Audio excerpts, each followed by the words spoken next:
There we go. Make sure you make it shareable too. Yep, that's what I need to do. What do you got on, Pace? Yo, what do you got on, Pace? Oh.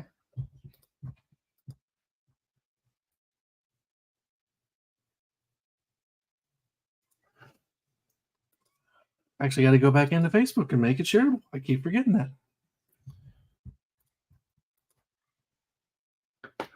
All right. And every time, all right. I shared mine. Yeah, I that's see probably, that. That's probably the one thing. All right. Give it another minute here. Yeah, well, on the thing, it looks like my thing looks fine. Okay.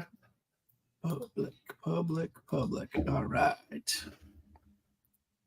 There we go. Thank God I did not just exit off of that. There you go. I totally thought I almost hit the X button on there. All right. So we're a minute in. One whopping person watching. All right. That's probably mine. Probably. Oh, no. Good old Matt Perno.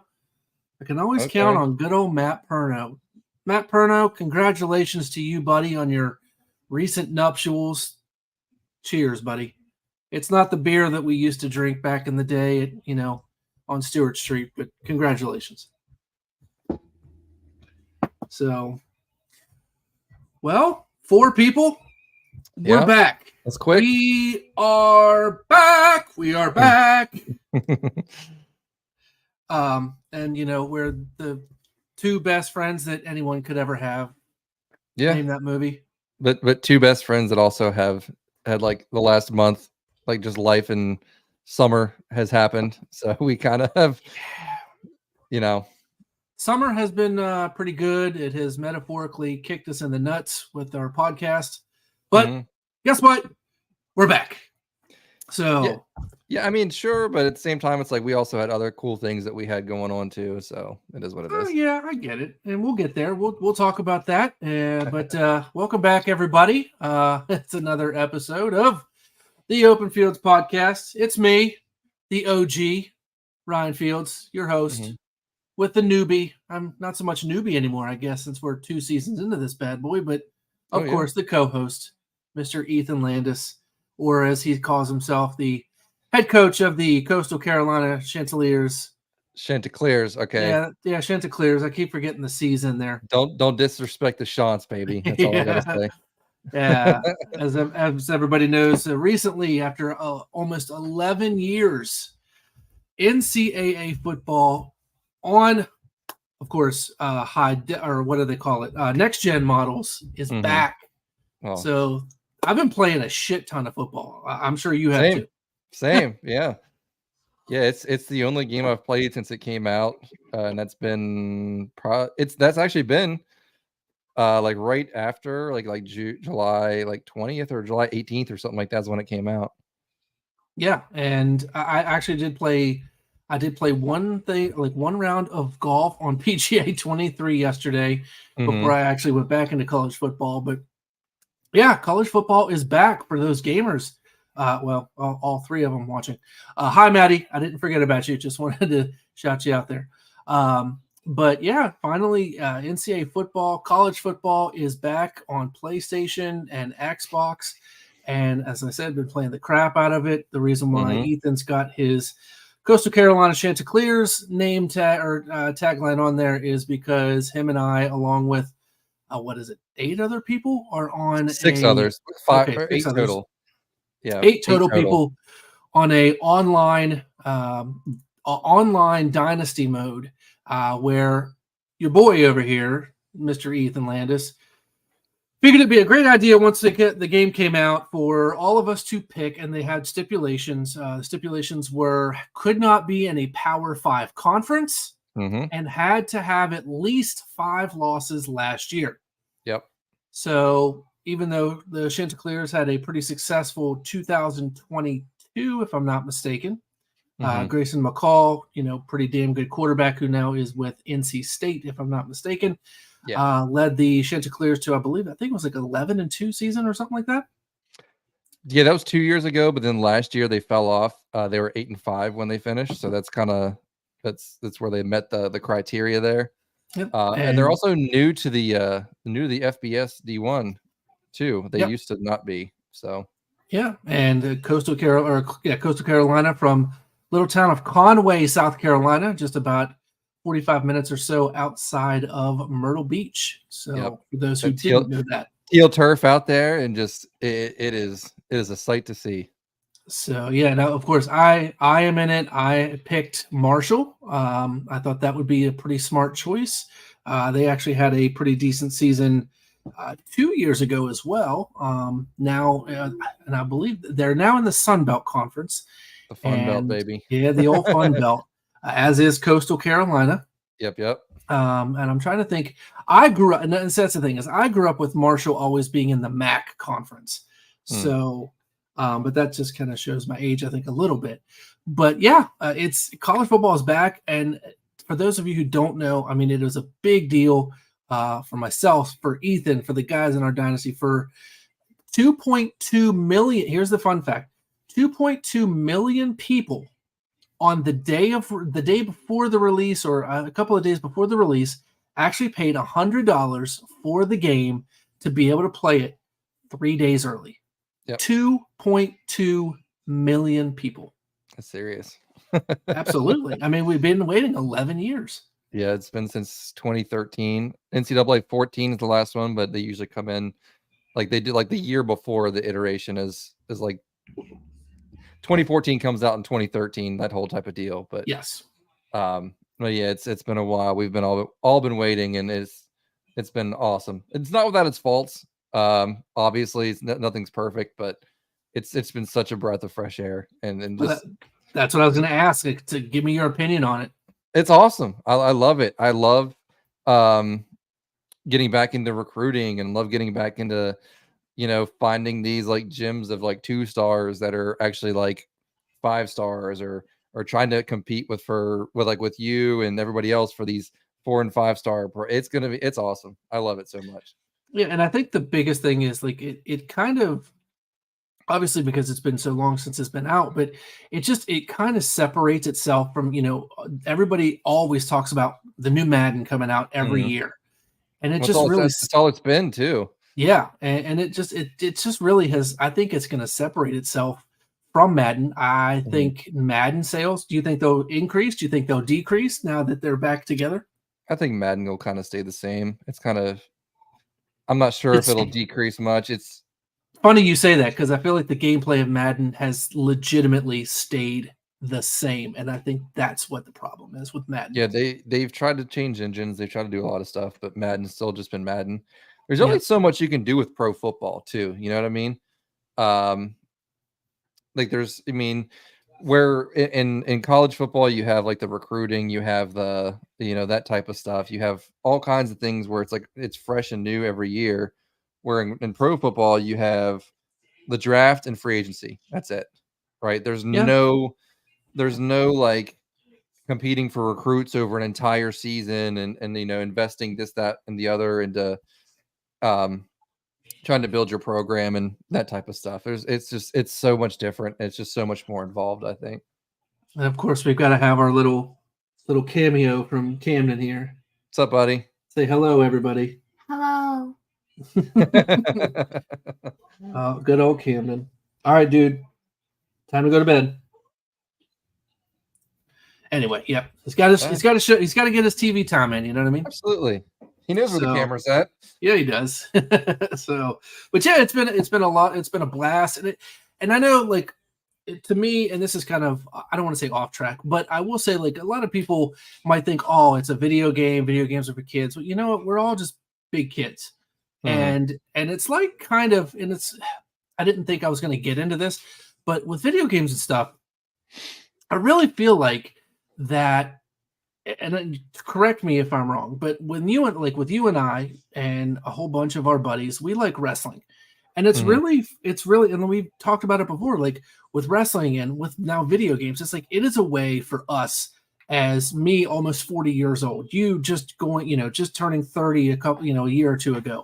Yeah. I feel like it's a way for us to really still keep our youth, I guess, to us, but also be able to keep our friendships no matter where we're at, because like obviously, even though you live in Martinsburg and I live in Fort Ashby, we still are able to, and we have the podcast, but we still have a group of guys that live in PA, close to Pittsburgh, or whether it be Bayou, or Morgantown, or Clarksburg, or Virginia, or wherever we're at.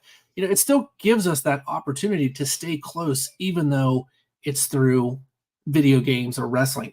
And that's what I really appreciate about the video games and the wrestling, not because I've grown up playing video games, grew up watching wrestling, but it gives me a chance to stay in contact with you and, Scott and Matt and everybody that we've ever mentioned.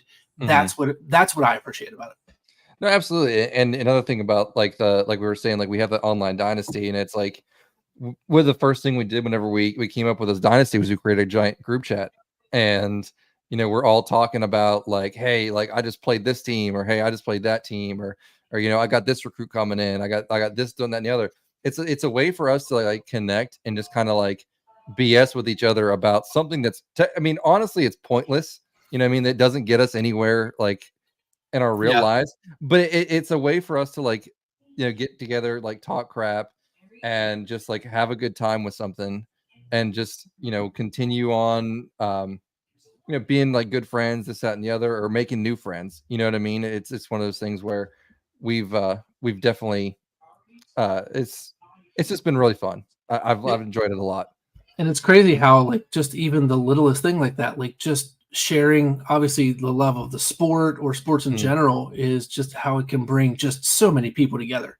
Video games, or like I said, I bet you of the 8 people that are in our dynasty, I might know legitimately 3 of them. Yeah, right? I know all but like maybe one. So, that's like Marcus and I were kind of the masterminds behind it to begin with, but like because we pulled everybody that we knew, and then like I think you invited what's his name? I think he's East Carolina.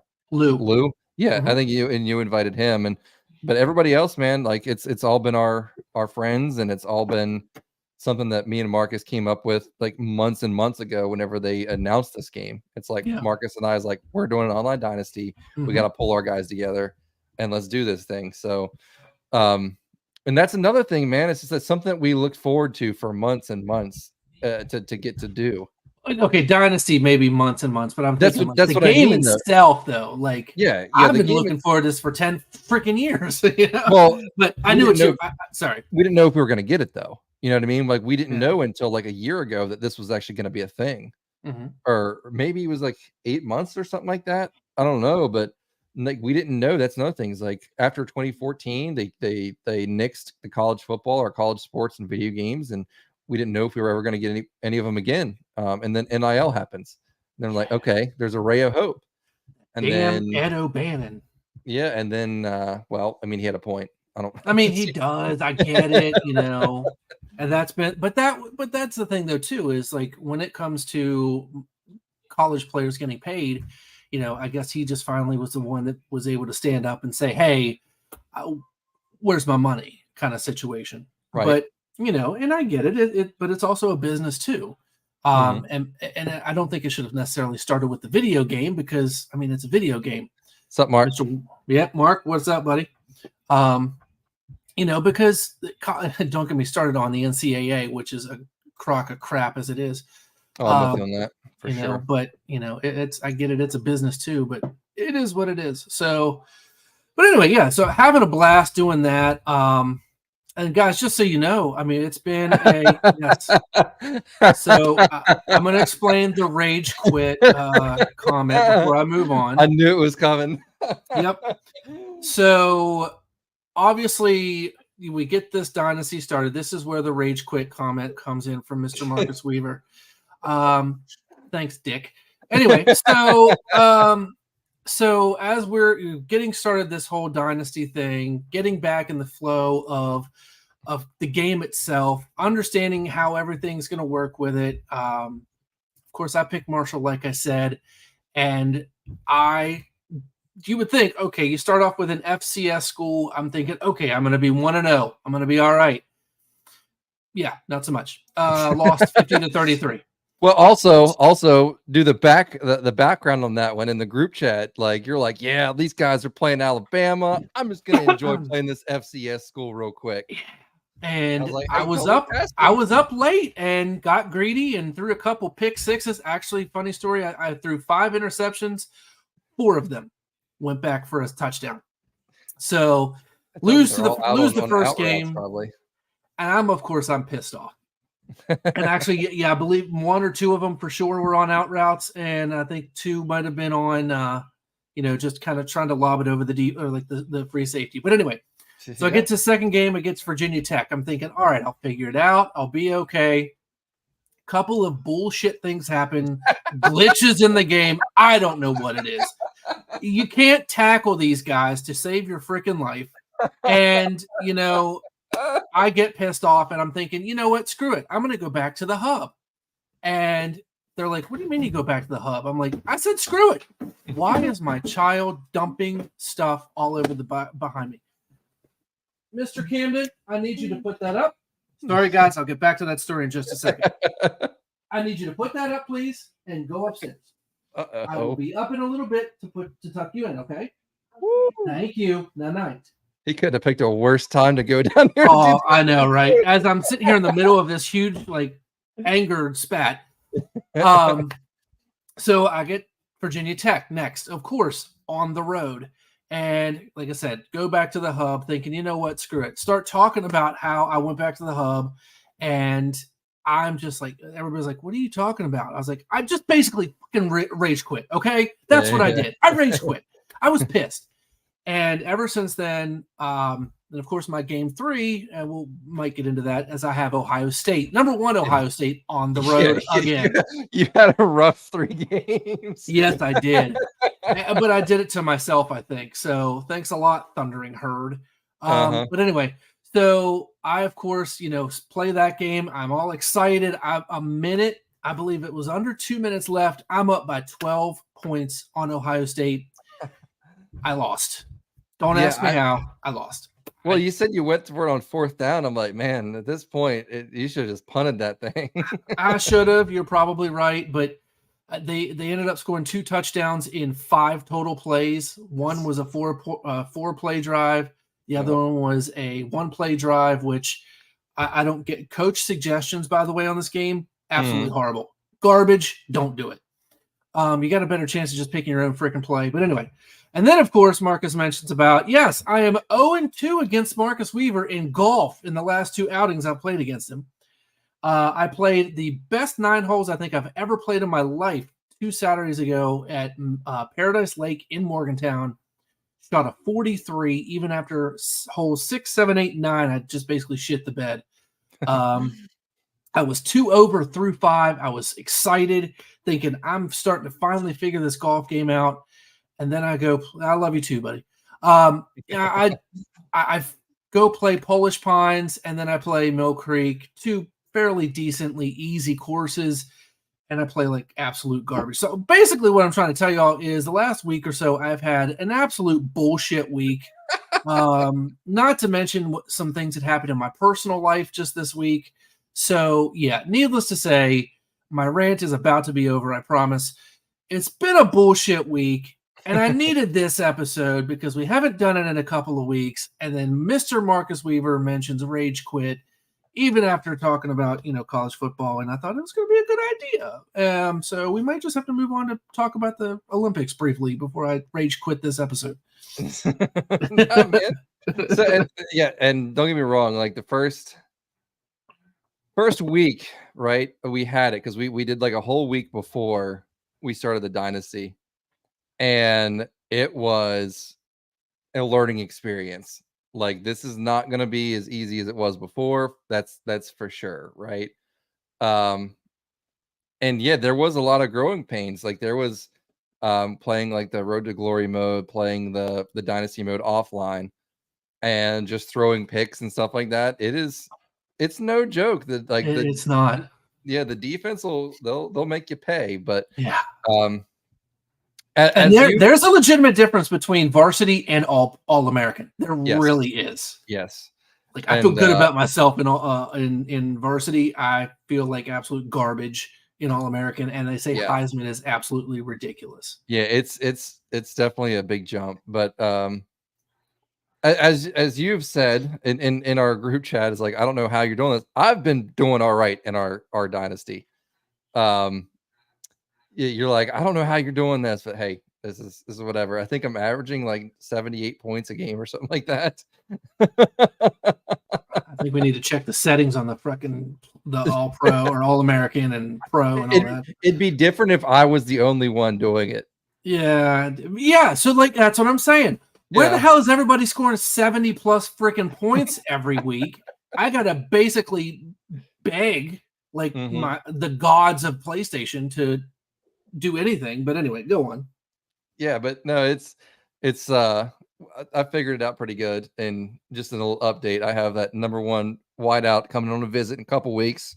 We're going to talk up how much he's going to play, and we're going to try to get him in here. So go Shants.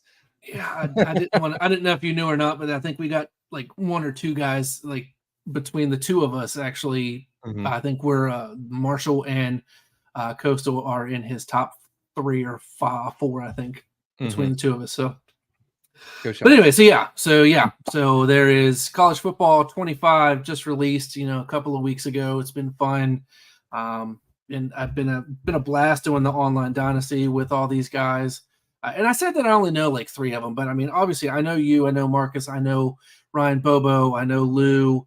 I'm trying to think who else I know. I mean, I knew of AB, but I mean the other 3 guys, not so much. But yeah, Dylan. Kyle and Chris. I think those are the only other ones. But yeah. So Chris, Marcus, myself, Bobo, and Dylan all had online dynasties when it was NCAA 14. So we were all in this together before. Gotcha. And it's really, really cool that we've kind of got to be able to do it again. The last one we played in, I had Texas A&M because I had Johnny Manziel. So that was fun. But yeah, I mean, so I mean, we're gonna switch gears a little bit here, but I mean, I've added a little bit of hardware since the last time. If you can see here, and no, wrong way, my little forms back here. So our co-host, right Mr. here. Ethan, he finally became a man and threw his first 300 game a couple of weeks ago. Congratulations. Sure did. Thank you. I still look back on the videos and I'm like, man, I did something cool. You know what I mean? Yeah. I'm not even gonna lie, a little jealous of it. I still have yet to throw my first one. I've come pretty close. Also in a tournament, I think we've talked about it. I threw a 299 a couple years ago in a tournament that I won, the Chuck Parsons Memorial Bowling Tournament. And I tell you, I have not experienced that. And I've thrown a 289 just this past season in League 2. So, I've been close. Just I have not got over that hump yet. But, buddy, of course, what I'm proud of you for doing it. So. And I'll give you a hard time about it. You're finally, becoming a man by throwing your first 300. But I'm at the little boys table still, so I haven't got mine yet. So, but you know what, man? Like, and it was really cool doing it where I did because I was like surrounded. I mean, I think I invited you to be there too, but I think you had other things you were doing that day. You were in Morgantown that day for our coach and the Leviathan but no, yeah, like that was really cool. All the guys like Kyle, Tony, Rodney were all there. Cohen, Evan, all those guys were there. And of course, Liz was there too. So just to be surrounded by everybody that, I've been bowling with for the past 2 years and just hanging out with and doing tournaments with and doing it there was awesome. And I think that was the coolest part about it, to be honest with you. So if you could, would that have been the place you wanted to do it? Or don't give me like your Renos or your Vegas or whatever it is. But is that the center that you could have or you couldn't imagine it being or could not have imagined it being at, or was there someone else or somewhere else you would have rather have been? There's nowhere I'd rather have been because of, like I said, all the guys and of course Liz was able to make it there too, because it was a weekend, which was nice because she's not always down during the week. So if I'd have thrown it my first one in league, it wouldn't have been like everybody that I'm close with in terms of like bowling wise. So the only other place I think it'd have been cooler is if I'd have done it at the Chuck Parsons. That'd have been really cool too. Hopefully I can throw one this year there, and we'll see how that goes. Definitely gonna try to. Are you gonna bowl the Parsons this year? I think I am. Yeah. I took last year off, didn't do it. I actually, like I mentioned, I actually won the Chuck Parsons Memorial Tournament in 2020? COVID year? Yeah, it was COVID year, right? I don't remember. I'm trying to think of what year it was. Anyway, so they have a memorial bowling tournament for Chuck Parsons, who is a big bowler, big sports guy, actually, in the town of Romney. Great Shout out guy. to the Greens, by the way. Yes, absolutely. The Greens, who own Wilson Lanes, they put on an amazing tournament every year. They have bowlers from, literally all over. I think 2 years ago, they had a guy who has family here in the area come down clear from New York to bowl in it. And yeah, I bowl with his nephew, and geez, Pete. Yeah, I heard he was lighting it up. Oh my! I think of the 3 games, of obviously 36 balls that you throw, I think he did not strike on 3 of them. Yeah, that's what I heard. He came in, he set the house record. I think it was like 868 or 8. So I forget what it was. It was over 850 or 860. So I'll have to check those numbers. But yeah, he threw I think it was like a 299, a 300, and a 278 or something like that. The dude just flat out just demolished everybody. Yeah, that's what Kyle was saying. But I walked in late on that day because I was later in the day. And I think this is actually the first year that they've done it 2 days. Normally it's just a 1-day event, and split it up, into time frames. But I came in the later in the afternoon just to kind of see where everybody was at, and I looked at the leaderboard at about 1 o'clock or 3 o'clock. And this dude's I looked at it. I walked in, I believe, with my brother, and I was there. Saw a couple of guys that I knew and was catching up with. I looked at it. I was like, "Where's the leaderboard at?" And they're like, "Oh, it's right here." Looked at it. And I looked at the guys and said, "All right, guys, see you later." Not even going to worry about it. I'm like, I'm not winning this. I'm not placing. The guy threw an 868 or whatever it was, 878. Scratch too. Yes, scratch. That's the thing. No handicap on that either. So that was what was even more impressive. But yeah, it's a wonderful tournament. It benefits, it really shows and gives the area a chance to kind of remember Chuck, as the person that he was, how much he loved bowling. Also, it really benefits the county for Hampshire County Parks and Rec.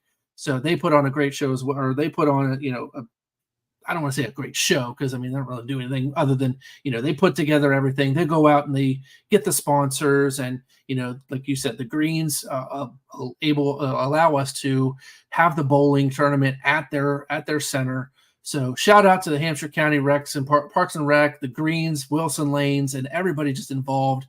Mr. Rinker as well. So great job they do every year. So if you get a chance, try to bowl in the Chuck Parsons Memorial Tournament next year.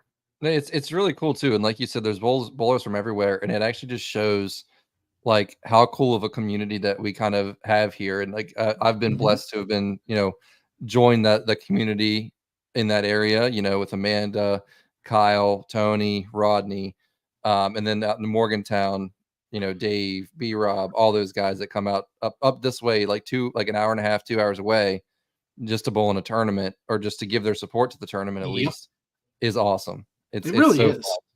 And apparently, so if you want to win the tournament or get real close to doing it, be on the pair with me. Because 2 years ago, Kyle threw was like 813 or something like that with me on the pair with him. He went I think he went 279, 300, 255 or something like that. And then the next year, the other Kyle that we know, he threw a 300 on the same lane as I was too. So if you want to get a chance to win it, just bowl in my pair ahead of me, and you'll be all right. 2 years ago, I bowled on the pair with you and bowled like garbage. Well, Kyle bowled. He took up that slot before the first. The first. I'm actually. The I'm 10 trying to o'clock. find. Yeah, I'm trying to find the video of the last ball that I threw. Because I saved it. Oh, here it is. Mm-hmm. 7th annual, and I think they're on the 11th, I guess, this year. So Yeah. So for those who can see, that's me rocking the old Duke long sleeve hooded shirt. I don't know how you bowl in long sleeves. I mean, it was warm, but I know it's And not you very yanked clear. it. But I left. Yeah, I left the one. Yep. I think it was the 4 pin I left, and I was like, Looks like it. oh, I was so mad. Looks like you weren't far enough So left, and you yanked it. Yep. So yep, that was me. That was the I was old. looking in the video here in 6U. I recognized. Was that I forget. I didn't know. I don't know. Just got a quick glimpse. Trying to Brian, think of it. like it Brian was. Jose. Yep. There's Yeah. Brian Jose here. My brother was in there. Of course, Julie Green gave her a hug because I grew up with her. Like I grew up bowling at her at Wilson Lanes, right when I was a youth bowler at 16, 17 years old. I grew up at the Bowler and bowled in youth league there. So definitely been bowling Rest for a in long peace time. to the bowler. No doubt. So that's funny story. I actually have probably not a smart thing to say, but I have a brick from the bowler. I think cool. I might have told that story that my aunt Tina was in Cumberland one day, and as they were tearing it down, they might have had a fence around and said no, no trespassing. She might have walked in and got me a brick from the old bowler. That's cool. Now that's what they, it could have been a brick on the side of the road for all I know, but I like to think that it was a brick from the bowler, so I trust her.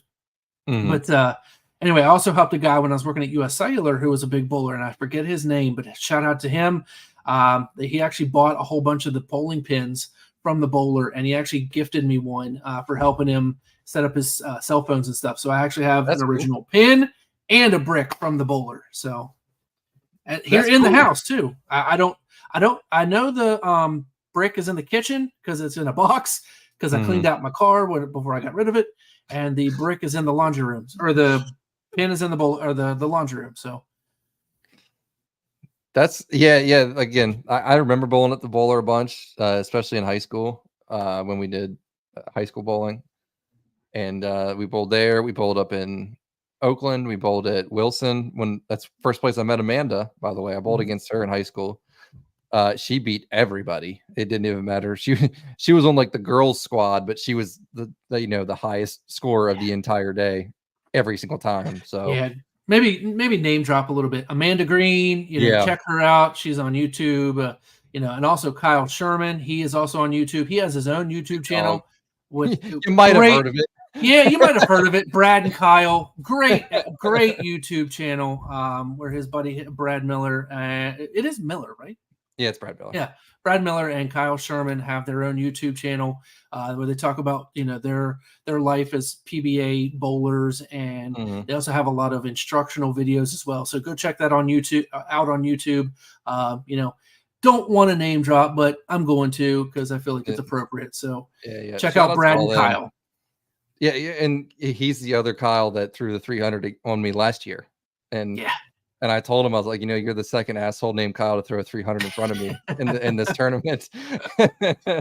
Shout out to Dalton Dolly down there too, shouting out our podcast, which, by the way, just so you guys know, Dalton Dolly is a local business owner. Go check him out. He actually just started up. I say just started up, but he's had a pest control business called The Pest Goat. He started up. So go check out Pest Goat on Facebook. There you go, buddy. You're welcome. Looking forward. For you too, it looks like. Can we talk about the 0-2 golf stuff I'm reading? Yeah, unfortunately, Marcus got the best of me the last 2 times we've golfed. Haven't done my best golf work the last couple of times.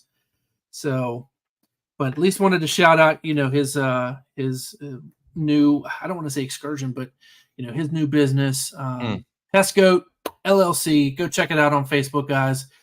For all your pest control needs. Yes, pest control needs. Visit Pest Goat LLC on Facebook. You're welcome. But no, yeah, I mean, again, that's just something cool that like we're a part of is that community, and it's just like and just I've met really, really cool people through bowling. I really have. And just Yeah. like um friends that I'm grateful to have. Again, like the guys that we already mentioned, like Rodney.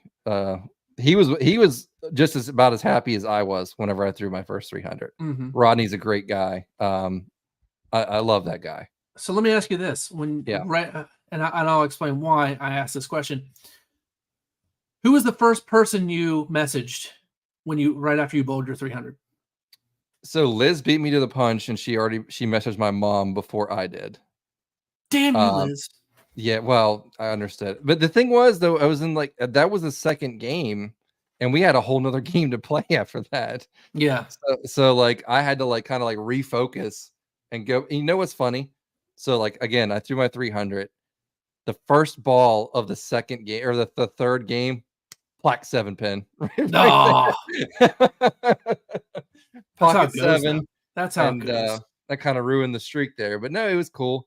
Shout out to Cohen, by the way. Cohen is the one I have to give him credit because he was my unofficial ball rep that day, even though he's on the same pair as me. He told me what ball to switch to, and I switched to it, and it worked, and it obviously. And it's if you haven't seen the video, Cohen actually threw a 299 right before I threw my 300. So he was on the same pair, same game. He threw a 299, left a 10 pin, I think, on his 12th shot, and then the next person goes, and then I go, and then I finish off the 300. But Cohen was ready Cohen was ready to have a 299, like he told me. He's like, man, I've thrown like 13 299s. I'm like, I appreciate it, man. Yeah. By the way, there I was going to show you Pest Goat. There it is. Yep. Facebook. Check it out. Pest control needs. There you go. And maybe a future sponsor for the Open Fields podcast, the Pest Goat. Kind of cool. That'd be kind of cool. Yeah, we Dalton and I have discussed, but we'll talk about that. But like Cohen, like I said, and then the next day, Cohen, of course, comes in, throws like an 8-14 set with a 300 game. So what can you do? That kid's pretty good. Kid can play. That kid can play. So before we move on, who ended up winning that tournament, by the way? I think Cohen got second, which is wild to me. I forget who won it. I made the top 10 though. I usually cash in tournaments, which is nice. But I have to look it up. But no, I know Cohen got second, I think, but his was scratch. I think the other guy had some handicap help, but gotcha. Let me look it up real quick. Poultry. It was the Poultry Association tournament at Potomac Lanes, if those of you didn't know. So let me see here. Glad you clarified that because I did not. Yeah. It was the West Virginia Poultry Association, like the 55th annual tournament or something like that. I think 5th annual. I don't know. Kyle Davey put it together, owner of Davies Pro Shop at Potomac branch. Yeah, South Branch, Potomac Lanes. There you go. It's a tongue. It's a mouthful. It really is. I'll get it out there eventually. But yeah. So again, shout out to Kyle for running that pro shop, and Tony for helping Kyle put that together. It's such a good tournament. I think I've done it the past 2 years. It's been fun. While I'm looking for this, feel free to come up with something else, but I'll let me see here. Well, like I said, I know we kind of talked off camera about this while you're looking that up. Is obviously the last couple of weeks, it's going to be winding down here pretty soon. But the Olympics are going on. Not going to lie. Watched very little of the Olympics, even though I used to watch a lot of the Olympics. I've caught myself watching, I watched a little bit of basketball, watched a little bit of soccer. I don't know if I want to say that I've got myself into it, but the sailing that they had on the other day, that was very interesting. Trying to think of what else that I have watched. Trampoline. I did not know that they had an Olympic sport. Trampoline was an Olympic sport. It's like, who would have thought? But I tell you, it was slightly entertaining. I didn't know if I was just that bored or if I was that impressed that, trampoline is an Olympic sport now. So Richie Burgess won the tournament with an 8:29. Cohen Kessner second place with an 8:14 scratch. Which, Jesus. Yeah, that's really good. That's super good. But yeah, just to put a cap on that, it's been awesome. It's been fun the past 2 years, just getting together with everybody and learning more about the sport, and then just being part of the community. It's been real fun. Absolutely. And to your Olympics take, the only thing I've watched is like the highlights of USA and Serbia today, because we were down by I think 17 and came back and won. Yeah. Thank goodness for Steph Curry. Yeah, he hit the three to put us ahead, but then all of a sudden, like LeBron just kind of took over too, and then KD hit a dagger at the end too, and that's all she wrote. Yeah, I know. LeBron had a triple-double. Curry, I think, had 36 points, like 8 or 9 rebounds. Yeah, he just missed out on a triple-double himself. But yeah, that Serbia team's tough, and now they move on and play France for the gold medal. And actually, it's a rematch from the 2020 Olympics. So, I mean, did it show anything else besides that, Jokic is the best player in the world? I mean, without Jokic, that's not even a game. I mean, he's pretty good, yeah. But like I said, that Curry kid's still pretty good too. So it's just the way that Jokic approaches the game is so funny, because he's like, "Yeah, I'll go home, whatever." Yeah. I'll, I'm gonna go home and I'm gonna work on my horses in Serbia. Yeah, my horses at home. Guy wins the NBA Finals, wins the MVP, best player in the world. Nicola, you gotta stay till Thursday, guys. I gotta go home. I gotta go home. I gotta go home. Sorry, Steph Curry only had 2 assists today. By the way, he had 36 points, 8 rebounds, 2 assists. But LeBron James did have 16 points, 12 rebounds, and 10 assists. Embiid 19 points. Durant 9 off the bench. But Jokic did have 17 points, 11 assists, and 5 rebounds. Shot 0 of 6 from 3-point range. That's kind of shocking. Yeah, what's the plus minus when he's on the court, when he's off the court? That's the thing. Yeah. So they'll face host country France in the gold medal game with Victor Wembanyama, who is a monster, not only in the NBA but in the Olympics as well. Which I did not know this, by the way, that there are several Olympic rule changes compared to the NBA rule. Like, there's no defensive 3 seconds. Yeah, the FIFA rules are way different. Yeah, there is no once the ball hits the rim, you can hit the ball. Yeah. There's no goaltending once it hits the rim. Correct. So I thought that was very interesting too. But yeah, I used to watch more Olympics as a kid. I think because when I was a kid growing up, Michael Phelps was doing his thing, kind of caught the attention of everybody. So, but ever since then, not so much. Simone Biles, of course, doing her thing. Unbelievable. GOAT of Olympics, even though I think the first memory or my first real true athlete crush was a former USA gymnast. So I don't know, man. I always really liked Dominique Moceanu. The thing is, man, the stories and the coolest things about the Olympics have not been the people that have won. Like old buddy from Turkey that just rolled up there in a t-shirt and sweatpants and just got silver. Yeah. Check that out for nobody that's watching right now. When you watch later, hopefully. Check out the dude the guy was shooting a pistol from Turkey. I mean, you're gonna hear about the dude from France whose pole couldn't vault. Yeah, whose pole couldn't correct. Exactly. Yeah, you'll understand it when you look up France pole vaulter and you'll see. Yeah, but dude's pole couldn't vault. And then he's the celebrity of the games now.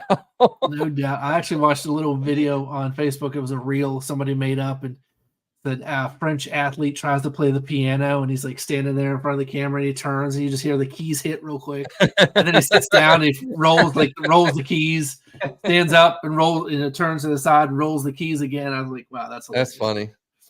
But yeah, I mean, like the memes and this that has come out of the Olympics have been really entertaining. But I haven't watched the games at all.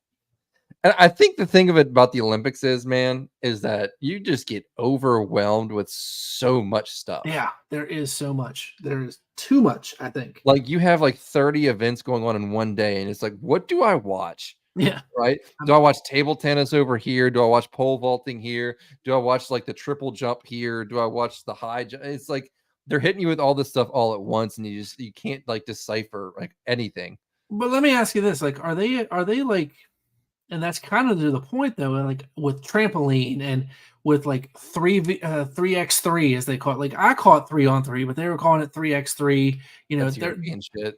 like, are they just making up sports or like things to do at the Olympics to give people, I guess, a broader, like just like more sports for people to watch? Like Yeah, I I say think sports, but I think it's something that's always been maybe not 3-on-3. I think that's new, but I think I think right now I think we just have the most coverage of all time. Like you didn't hear about this shit before because the only yeah, thing that got coverage was basketball or like track and stuff like that when Usain Bolt was beating everybody by a second in like the 100-meter, which was incredible. We'll never see another Usain Bolt. But I think that's the thing is like, unless you were like an exceptional like standout at one thing, like you weren't really getting the coverage. true. Like gymnastics has always been pretty good because I mean you had Michaela Maroney when she was doing her thing, and then transitioned into Simone Biles, and like they've always been dominant.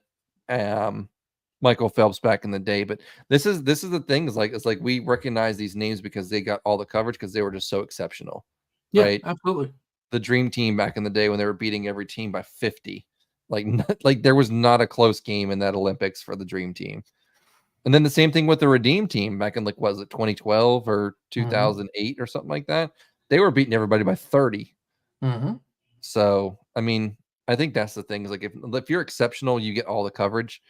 Otherwise, like they don't know who to push, so they just kind of throw everything at the wall and see what sticks. Yeah, and like I said, it's a, you know, I watch very little of it, and then of course, but I mean, it only happens once every 4 years. I mean, yeah, you got your 2 years in between with the Winter Olympics too, but it's just I try to watch a little bit of it because it does only happen every 4 years with the Summer Olympics and 4 years with the Winter. But you know, in 2 years we're going to have the Winter Olympics come Winter in. Games. It's like, It's you know, staggered. yeah. So which is kind of cool. I mean, 'cause I really look for. I hate to admit this, but I really enjoy curling. It is boring as shit, but I love it. Never Like, watched a single ah, stone get rolled or whatever. it is very interesting and fun to watch, my friend. It really is. There it was So funny because like with like the games and stuff like that we've seen like going back to bowling, it's like you muted yourself by the way. Like if bowling was an Olympic sport, which I think it should be. If curling's an Olympic sport, by God, bowling should be an Olympic sport.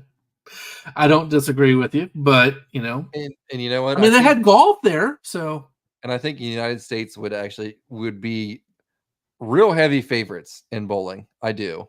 Australia would be a second one. mhm. And then I'm thinking like Finland maybe would be third. Canada would have a pretty good shot too. Man, I'm thinking like all these teams for bowling would be awesome to watch. I think USA, you'd probably have Anthony Simonson, EJ Tackett, and pick one. You know what I mean? Like those two right there are pretty good to have back to Yep. back. And then Australia, you'd have Belmo and Cooley. England would have Richie Tice and Don Barrett. Man, it'd be awesome. Come on, let's get bowling into the Olympics. Yeah, no doubt. I'm like coming up with these teams, and I'm like, man, that'd be awesome to see. Like you said, I mean, when they took away baseball, I thought that was kind of. I don't remember baseball in the Olympics. Oh, I do. And see, and that's the thing is like that's kind of the story behind why they built Turner Field is when they had the Olympics in Atlanta. They built Turner Field for the Olympics, and it just so happened it was such a nice park, and it ended up being the home of the Braves. You know, because Fulton County Stadium, I don't know if it was getting just old and shoddy or what. But like I said, they built Turner Field basically for the Olympics, and then it ended up being the home of the Atlanta Braves until now Truist Park is there. So Truist looks awesome. That's a park it I'd love to go to. really does. But yeah, The so. Chop House.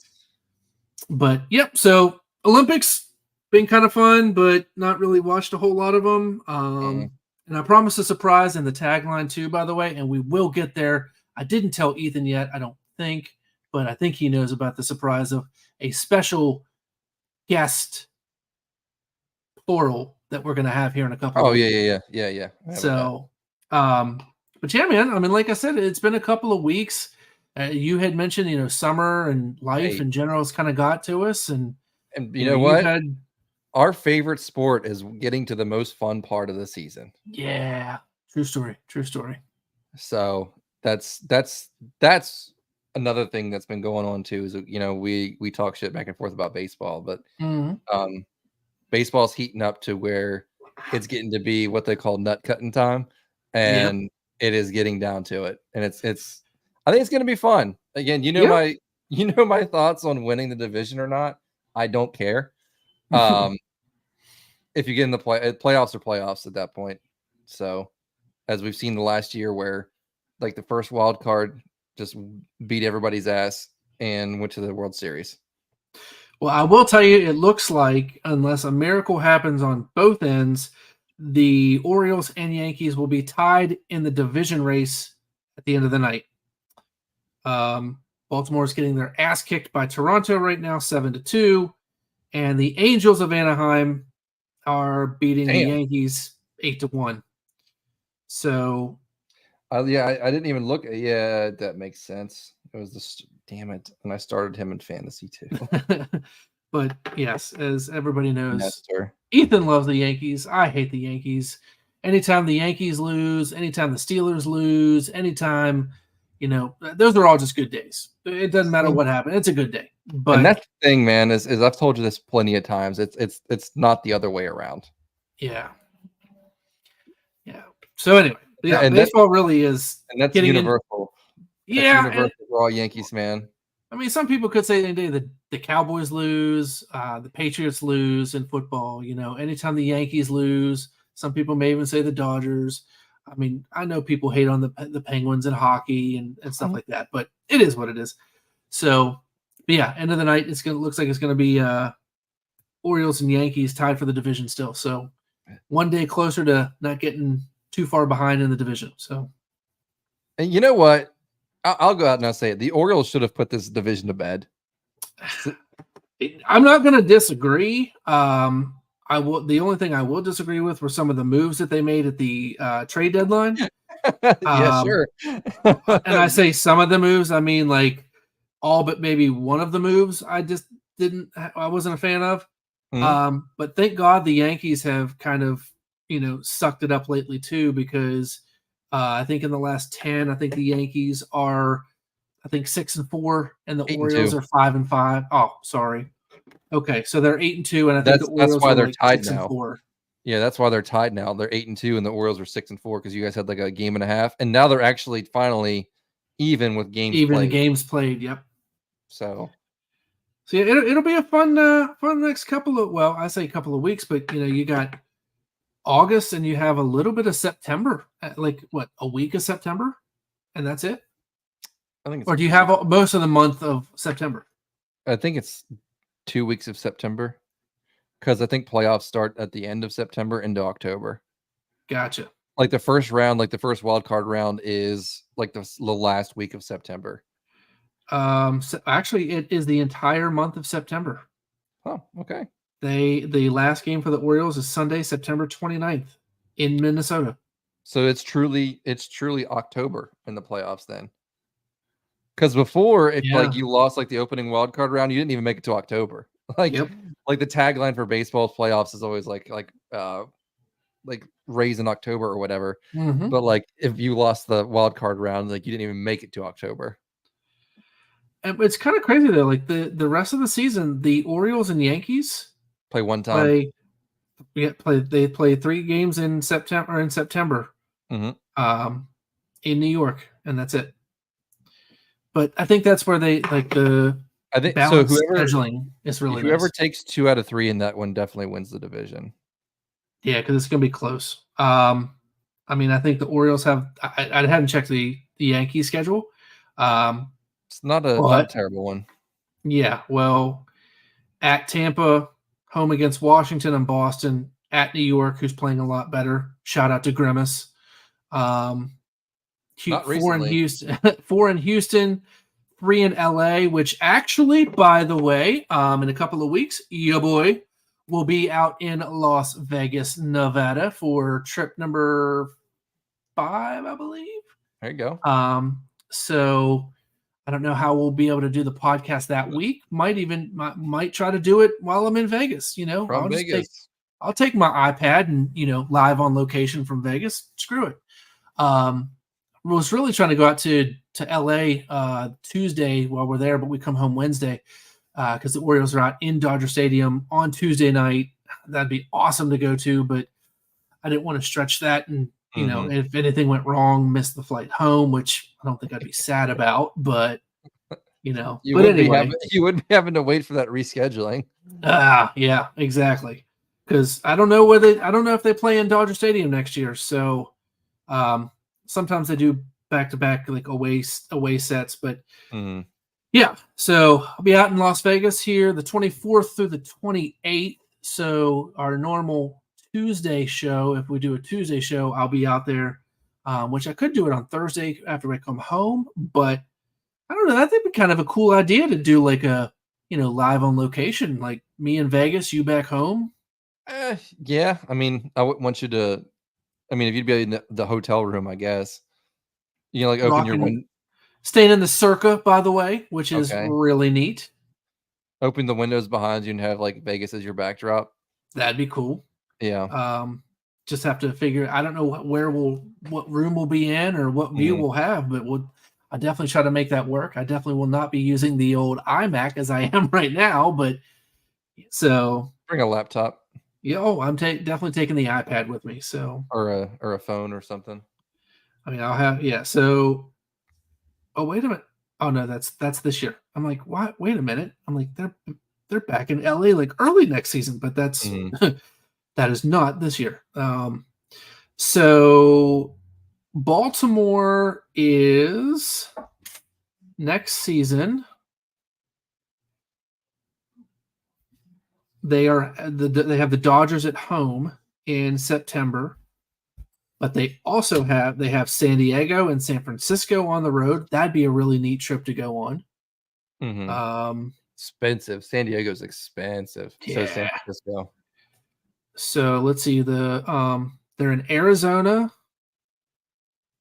That'd be cool. Obviously, your American League teams, but so here we go. I'm going to say it now. It is August 8th, 2024. God given, God willing, we're both still here.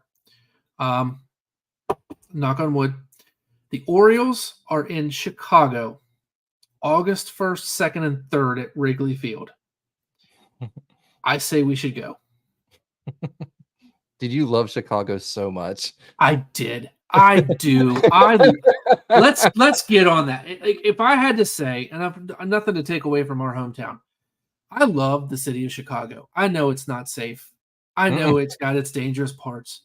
I was a little uneasy at dark. Not gonna lie. Yeah. My hotel the night before, like the last night I was there, might have been in a little sketchy area. But I mean, other than it wasn't that bad. Like I didn't get a chance to go out and see the Home Alone house, which I really wanted to do. But I didn't do a lot of the touristy stuff. Shout out to the Rickers, for basically allowing me to crash not crash their house, but crash at their house. Get there after a 10-hour drive, basically drink an entire bottle of wine, get hammered to where I was spending the entire night, got up way too late, hungover, didn't allow me to do the touristy stuff. But I love Chicago. I love Vegas. As Randy Newman said, I love LA. Only been there once, but I love it. But yeah, I really did have a blast. And it was from a standpoint not so much of loving Chicago as much as loving the chance to get to a ballpark I've never been to. And I come back to you and say, who was the first person you talked to whenever you rolled your 300? The first person I called when I rolled my 299, and the first person I called when I was at Wrigley Field was my dad. Mm-hmm. Like we've talked about in previous episodes, like that's the person I go to when it comes to bowling, because he got me into bowling. He got me into baseball. So that, like, I'm FaceTimed with my dad, like, hey, Dad, check this out. Here's Wrigley Field.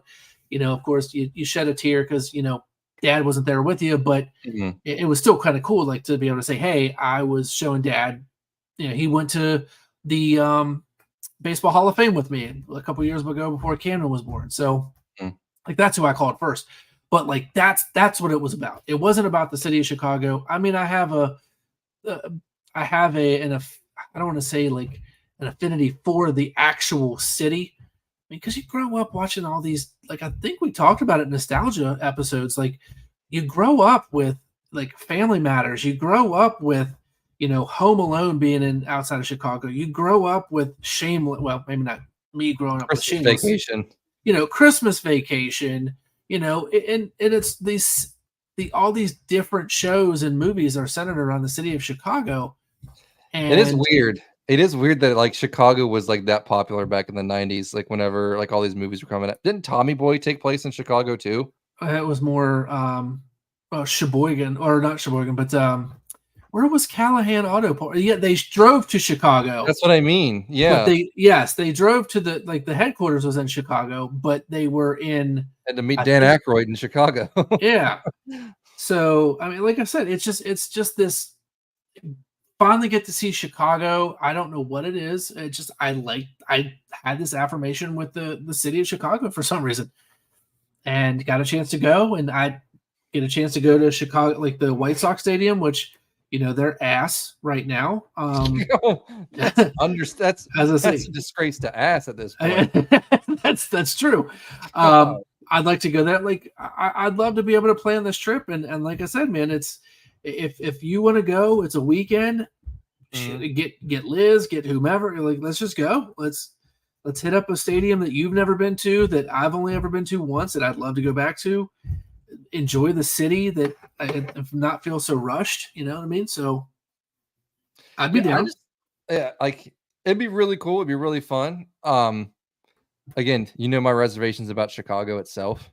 It's not Memorial Day weekend, so you're good. It's not. Yeah, that's like the worst time to be in Chicago. But it would be fun to kind of go see Wrigley, kind of go see maybe not US Cellular. I've heard really bad things about US Cellular. I've heard it's like a dump. It's really cold. Just kind of a garbage stadium. Kind of like an outdoor version of Tropicana is kind of what I've heard about it. Well, and I mean, I get that, but I mean, let's see the Yankees schedule. Like, I'd even go watch the Cubs and Yankees. Not gonna lie. I want to go. I think one of my ones that I'd like to go is to go see Texas. That's kind of where you're more of like a northern city type of guy. It looks like with like Chicago and this, that, and the other. I want to go down south. Like, I want to go to like Texas, see the new stadium in Arlington, see where the old stadium is in Arlington.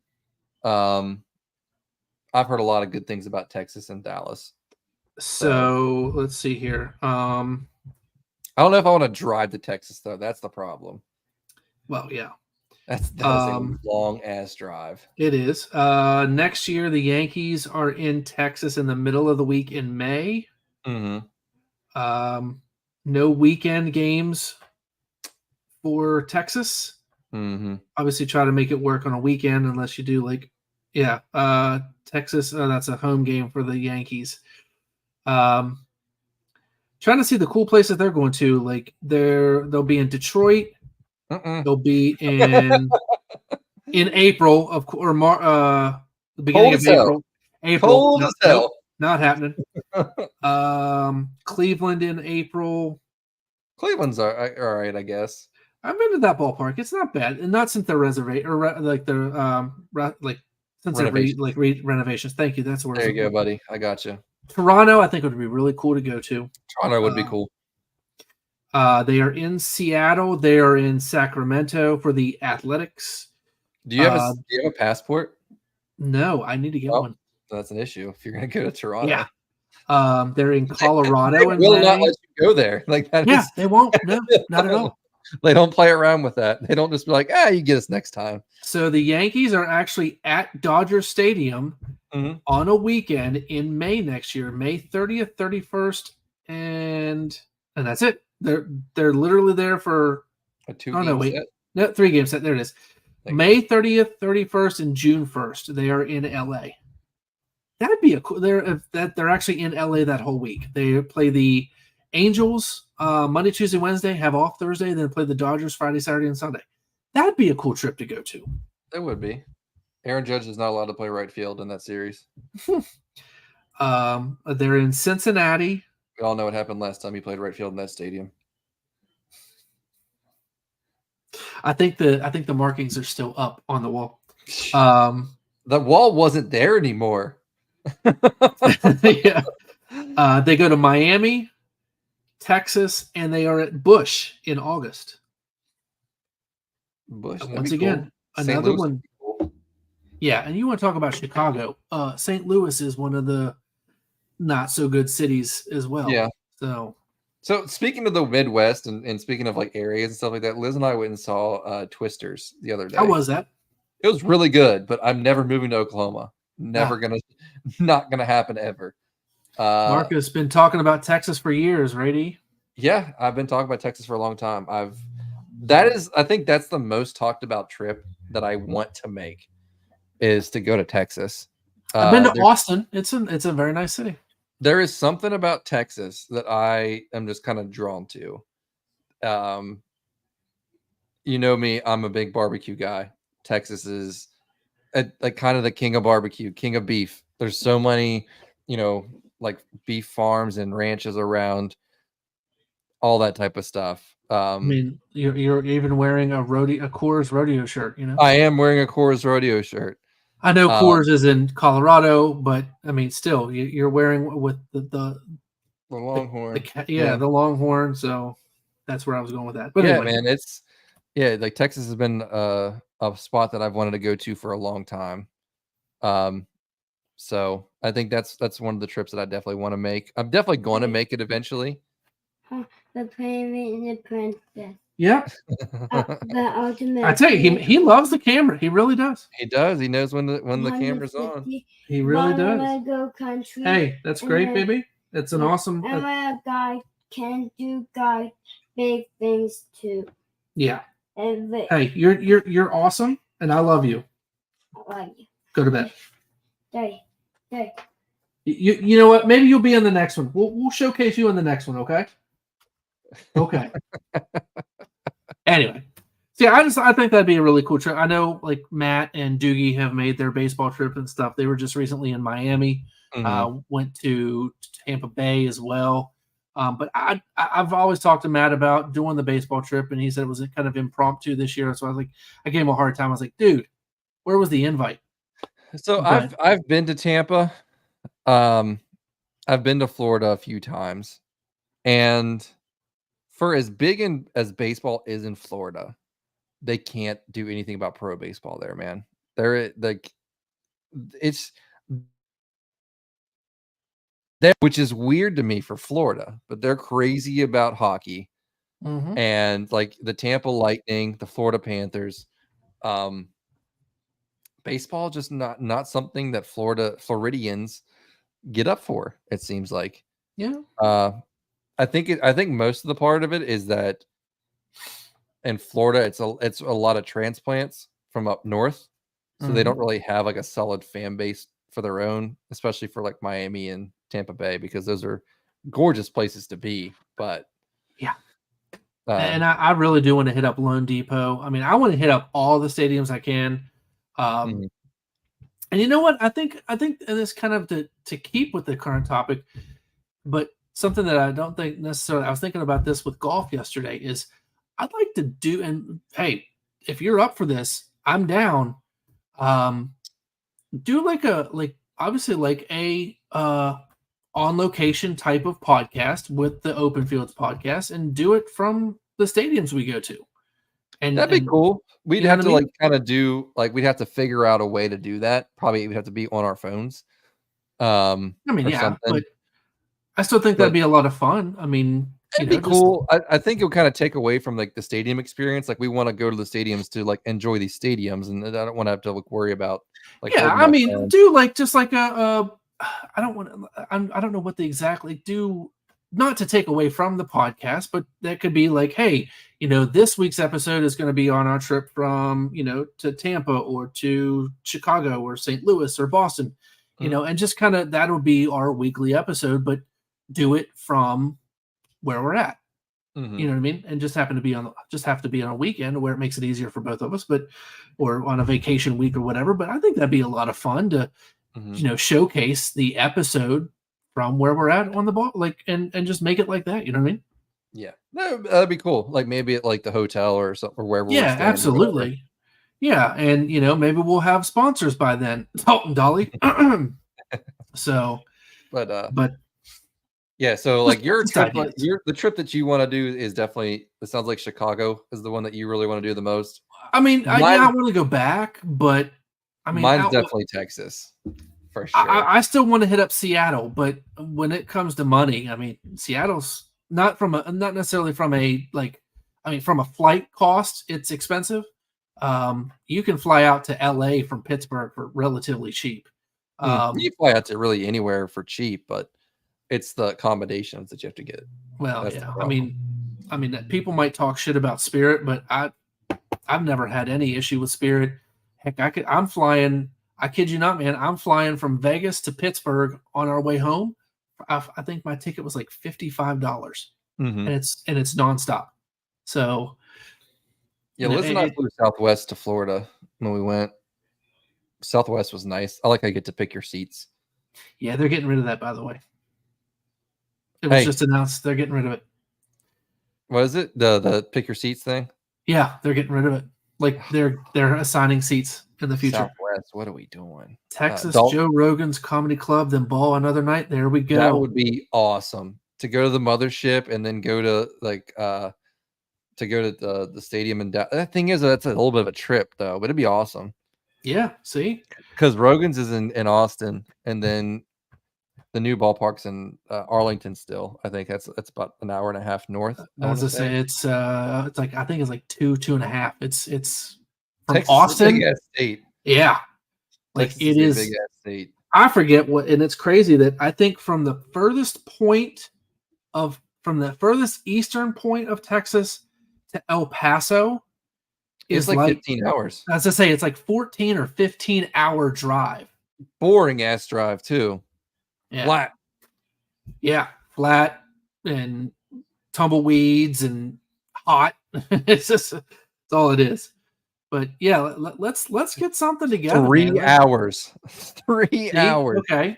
From Austin to Arlington and Fort Worth. There you go. And since it was Dalton's idea, I say we do it on his dime, maybe. Yeah, right.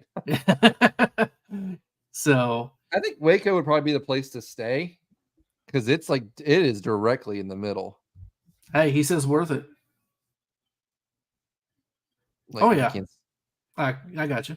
That's Waco in the middle, and then there's Austin and Dallas up top. He said the bank's dime. Yeah. Anyway, that's another story. Got a car payment now, so I gotta watch my spending for a little bit. But yeah. So here's to the podcast blowing up and getting some sponsors. Here's to starting an OnlyFans and my feet pics, things like that. That's where the money's gonna come from, man. Yeah, sure. Yeah. Not really. So I'll tell you what though, there's a market for everything, and it's weird. It is, yes. But yeah, I think we get that. And you know what? If we gotta gather up some of the boys and do a trip like that, I think given the time and the logistics, I think it could be done.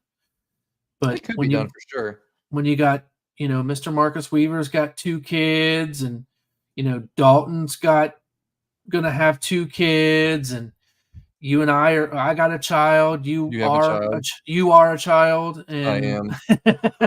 I need so supervision all the time. yes, but it's okay. We can act like kids with stuff like this. But So yeah, man, it's just it's definitely something that'd be really cool.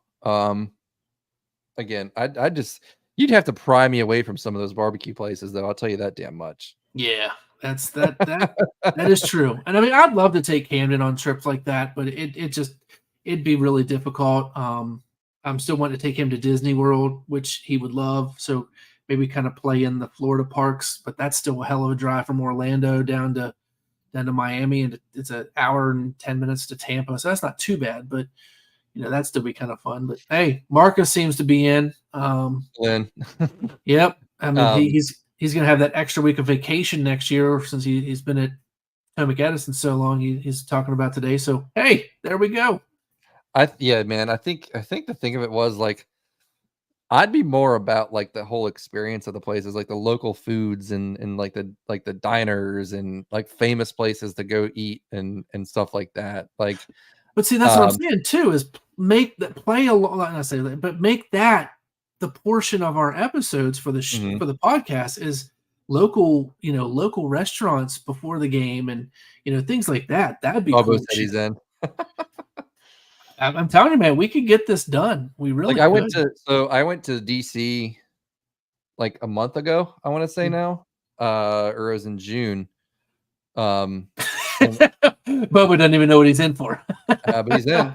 You know, he's like, I'm there. I don't know where I'm Yep. going, but I'm there. Bobo's in like Flynn over here. So, Yeah. but go on.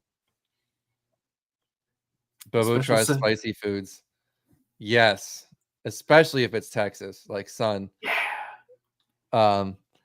But yeah, dude, it's I was in DC about a month or so ago when I went to a Nats game. I went to Nats and Braves, and it was one of those things where like you go like around the stadium. There's so much cool things. Like, have you been to DC yet? Oh yeah, I've been to Nats Park twice. So you know what I'm talking about. Like all like the. Did you ever ride the metro in? No, I actually drove, which I do Oof. not recommend anybody Nope. do. Do not Never. drive into Nats Park in Washington, Never do it. D.C. It is a No. pain in the dick. Yeah, making it easy. If you're close to Ashburn, Virginia, drive to Ashburn, pay the $5 parking fee at the metro parking station, take the metro into DC. It is the greatest thing you'll ever do. You don't have to worry about driving home. You don't have to worry about any of the traffic on the way back home. You bypass all that stuff. And if you're going to a game, it drops you off literally right in front of the ballpark. You take the metro there, and I walked 2 blocks and passed some of the greatest smelling food I've ever smelled in my entire life. There's so many restaurants right there, like on that path to Nats Park. It was awesome. It was awesome. Update, just how I told you it was 7-2 Blue Jays in the 7th. Yeah, end of the 7th. Yeah, Orioles. They lost, but they lost 7-6. 7-6. Yeah, I just saw that. Scored 4 in the 9th. But anyway, 2 together. I mean, it's 9-3 right now. But yeah, like I'm telling you, man, I know it's a year away, but I think that gives us time to plan, to kind of get, like I said, the logistics portion of it. You get the funds together and just do a boys trip to where I might have a couple of boys trips planned in the next year or so, but I'm trying to do a Pinehurst trip in February, the golf trip that we normally do. Baseball week would be awesome. Trying to take Camden down to Disney World, which kind of feel like I could multitask there. But yeah, I mean, right there, you got Bobo, you got Marcus, you got me and you've got, I'm sure Dalton would go in. I'm sure some other dudes, Matt and Doogie and all those guys. I'm sure somebody of our group would go. So just got to get put it together, man. That'd be a lot of fun. So speaking of Disney, real quick, one of my friends went to Disney this past year, and I asked him, I was like, how much is it to make your lightsaber at the Star Wars world? And he said $150. And I said, then that's the bare minimum that I need. Well, you're going to need $250 because you got to pay, or $260 because you got to get, what is it, $110 to get in. No, I just mean whenever, like, I mean, to get there, sure. I'm talking about extra expenses. Oh, okay. I'm saying, like, bare minimum, I need $150 bare minimum. Okay. When I go in there. Because I am making a lightsaber. Let's just be real for a second. It's not going to not happen. It's not my thing, but hey, to each their own. Never watched a single. Well, I won't say single second. I've never watched Star Wars, any of them. This was never my thing. So yeah, but yeah, man. Star maybe Wars World is what I want to go to if I'm going to Disney. Like that's the first place I'm going. Let's see. Camden is all about Toy Story Land, so that's what he'd be for. That'd be cool. And I'm cool with it. I loved it last time I went. So one of my friends, she just went to Harry Potter World with her family. That looked awesome too. Probably not your thing, but not my thing at all. Not the books, not the movies, nothing. But it looks awesome. I think it's really cool that how they like bring some of the movie sets to life, basically. Yeah. Right. Like Star Wars World, you have the Millennium Falcon. You can go in and do all that type of stuff, and they actually have hotel rooms that look like space station barracks. And Bobo said he's down for Harry Potter World. But yeah, for like Star Wars, I mean, I've looked it up. It's not cheap at all. Like but like you can like the week you spend there, it's like you're a crew, like you're part of like the starship crew. Like you have barracks, and it's kind of cool, but very expensive. It's kind of like the hotel at Rogers Center in Toronto, where you could literally watch a game from your hotel room. Yeah, for $4,000 a night. it's god awful expensive. We'd have to have like a family of 10 in there just to be able to afford it. Those rooms are tiny. Yeah, be like the clown car of hotel rooms. Yeah, it's not a big room, and you don't have a whole lot of room on that little balcony either. No, you really don't. No, you really don't. It's kind of gimmicky, but it's kind of a cool experience. So, speaking of which, talking about baseball, kind of want to get to before it gets too much later here, and getting toward the end of the podcast for the week. Our special guests. Mm-hmm. I say guests, plural. Excuse me while I tell my son to get out of the room for the 8th time already. So I know there's only one person watching, but somebody will watch it, or the person that is watching, I'm sure will pass it along. So in the last week or two, maybe even a couple of weeks now, I've actually been in contact with someone who I've really wanted to actually get on the show, for quite some time now, to do kind of like a, obviously a topic piece about broadcasting. I've mentioned before, like that was my major in college, was broadcast journalism, which I always thought would be kind of cool to do. Kind of part of the reason why I do this, I guess, is because it's something I've always wanted to do. But if I had a little drum roll, I can't roll my R's, by the way. So we're gonna make, just imagine the drum roll sound. You're like the parents on Christmas Vacation when he's like drum roll please, and they're like blah blah blah blah blah. Yeah, blah blah blah blah blah blah blah blah. See, Camden's got it too. So in a couple of weeks, like I said, it's guests plural. They are out of town, or actually out of the country at the moment. But in a couple of weeks, the Mazies, Amanda and Randy Mazey. Everybody should know Randy Mazey, the former head coach of the West Virginia University baseball team, and his wife Amanda will actually be a guest on the podcast in a couple of weeks once they get back into town. So definitely check out that episode with the Mazies, Randy and Amanda, who also happen to have their own podcast called Mazy Days. So if you go to any of your podcast apps, whether it be Apple, Spotify, all the big names, check out their podcast Mazy Days, where they talk basically life in general. As a married couple, like I said, Randy Mazey, the now former WVU baseball coach, just retired at the end of this past season. And Amanda, his wife, is actually a broadcaster / sideline reporter. She's done ESPN Plus.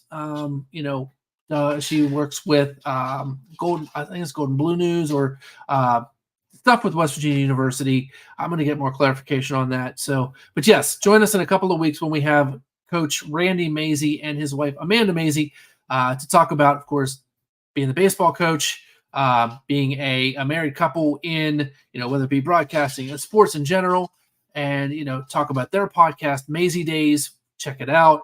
That was the big surprise. We're going to have a former WVU coach and his wife on the podcast here in a couple weeks. So wanted to shout that out. And, hopefully you guys are excited about that, trying to keep the guest list, as good as I can. And I feel like they'll be a great addition to our podcast.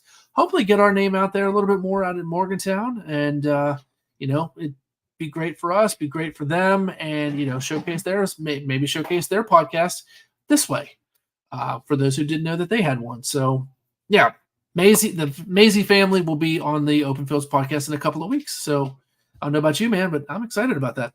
Yeah, let's get Coach in here to talk some ball. That's all I got to say. Absolutely. And the original plan was I reached out to Amanda.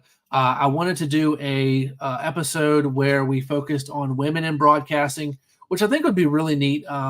Just to kind of talk about what they've gone through, how they got into broadcasting, or what led them to the career path that they chose. And somebody else I reached out to, I never did hear back from, but we're going to try to do that. Like I said, I was like, you know what, we'll get you on. We'll have Coach on. He's got some time to kill now that he's retired. So definitely looking forward to that and seeing how that turns out. So I'll definitely be pushing that episode here in a couple of weeks once they get back from out of the country.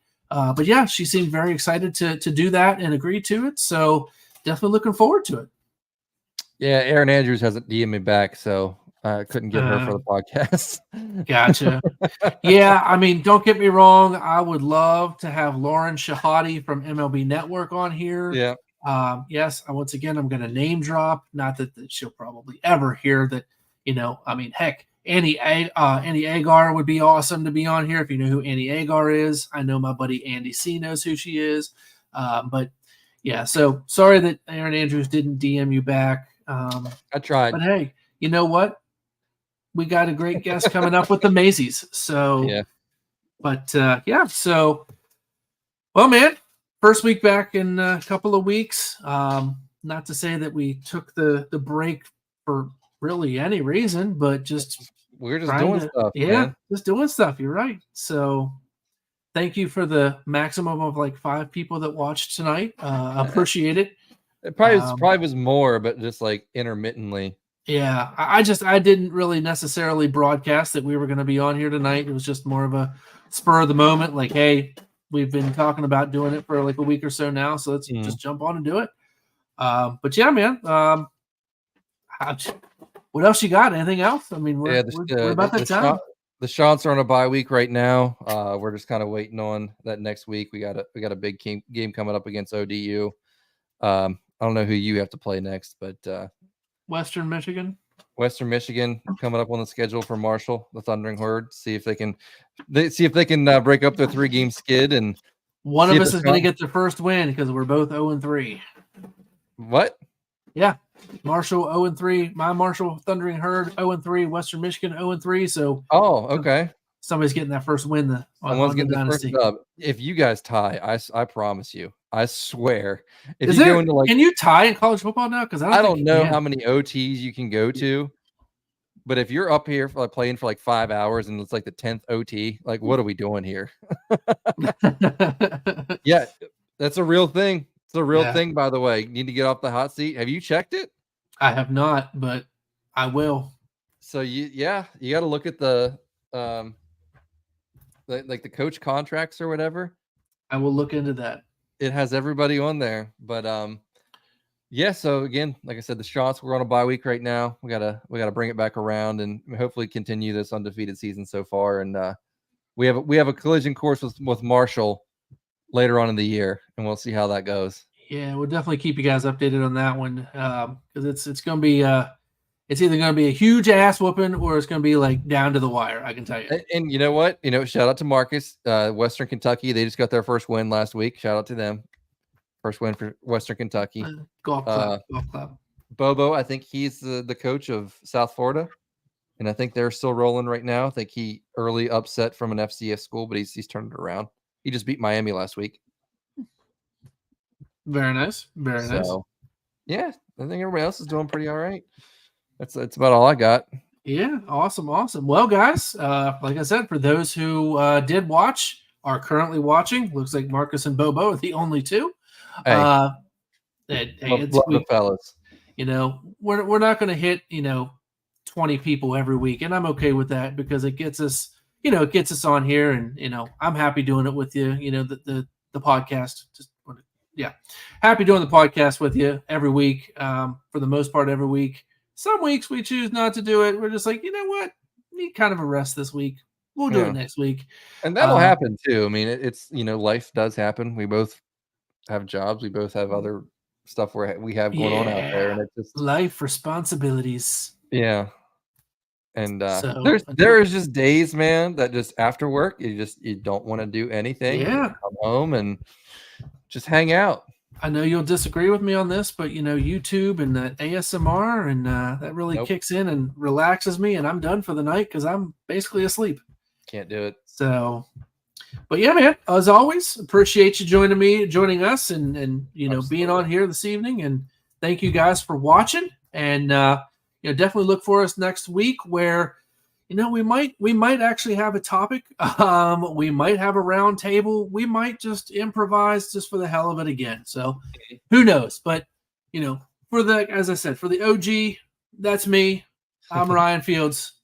For Ethan, as always, I guys hope you have a great night, and we will see you next week. Peace. Go Shawns.